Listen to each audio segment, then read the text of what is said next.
Dans les années 1970, les anciens de Clinchamp gardaient le souvenir d'un bossu ayant vécu à l'orée du village. Nous parlons ici d'une histoire datant d'un temps totalement révolu, où dans les campagnes reculées, bien des situations n'étaient pas aussi formelles ni aussi nettement définies qu'aujourd'hui. Il était encore possible de croiser de véritables légendes vivantes, vêtues de haillons ou de lustres, surmontées de chapeaux de mendiants ou bien soutenues de cannes de prophètes. Il suffisait pour cela de s'enfoncer dans les profondeurs obscures de la France, d'oser s'aventurer dans les recoins oubliés de nos provinces. Certaines localités, pétrifiées dans les habitudes ancestrales, enracinées dans les traditions, paralysées par la superstition, demeuraient délicieusement embourbées dans un siècle de sabots et de charrues à bœufs, de fagots et de paille, de ténèbres et de chandelles.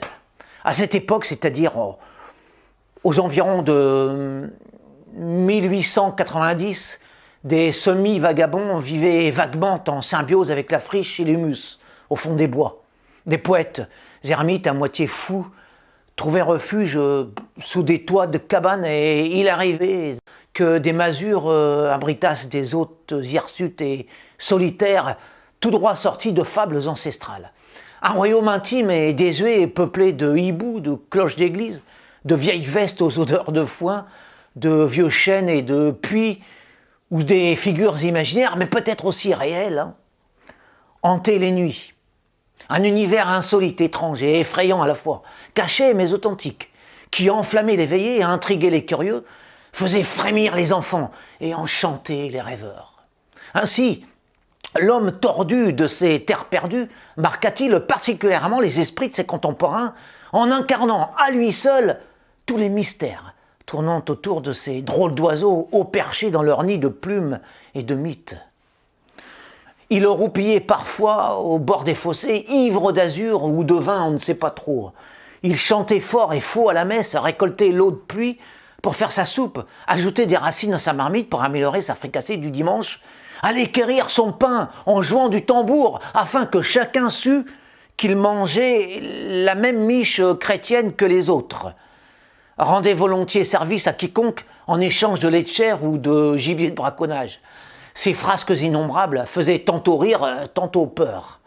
On le voyait surgir partout où on ne s'y attendait jamais. De fait, on le guettait à chaque tournant. Dans le moindre trou, sur n'importe quel sommet, et dans quelque improbable endroit, on pouvait le surprendre. Il sortait inopinément la tête de la lucarne du clocher, bondissait d'une souche comme un lutin pour aller se rouler au milieu d'un tapis de pâquerettes, pataugeait dans les mares en compagnie des grenouilles, courait à travers les sentiers à la poursuite de papillons, errait nocturnement dans la sylve, muni d'une lanterne rouge, à la recherche d'on ne sait quelle chimère, vagabondait le jour en quête d'herbes médicinales, glanait des trésors saisonniers dans les champs avec, sur son dos courbé, un gros sac qui lui faisait une seconde bosse. Personnage inoubliable qui a pourtant été effacé des mémoires depuis belle lurette. Les derniers à avoir évoqué son ombre difforme ne sont déjà plus de ce monde. Que le monde permette ici de remettre à la lumière ce petit bonhomme farfelu, venu de la lune ou tombé de l'aile d'un ange malicieux, dont le nom ne m'a malheureusement pas été précisé et qui constitua un des joyaux de Clinchamp. Alors c'est mon 43e texte sur Clinchamp.